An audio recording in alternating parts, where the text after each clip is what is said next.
I'm newly elected and I was expecting a budget address. Wasn't really prepared for an hour and a half practice run for the presidential campaign of 2028. The governor is really good at what he does. He's entertaining. The statements that he was making, however, are not reality, especially in the 92nd district in northern York County.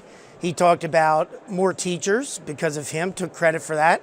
I challenged him to go to my 4 school districts and ask if they're getting more applicants.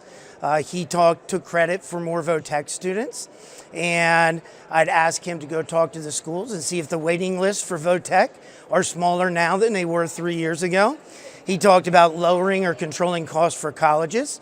So I would challenge him to talk to a parent who sent a student to college 3 years ago and a college student now and see if those costs have lowered. He talked about rural transit. I would like him to answer for taking the funds that were set aside for a project in Newberry Township in a rural area and sending it to Philadelphia to save a mismanaged mass transit system. So a lot of the things that he said sounded good. What he didn't mention was a 7% increase in the budget. And anyone that understands just very basic about economics knows that a 7% increase this year, 4 to 5% increase last year is not sustainable.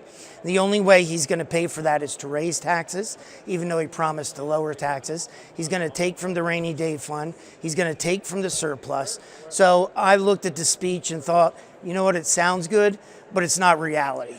And it is not a sustainable system for us. I'm concerned about the small businesses specifically in my district because the taxation and the regulation is overburdening them. But we know on a state level, these huge increases are not sustainable.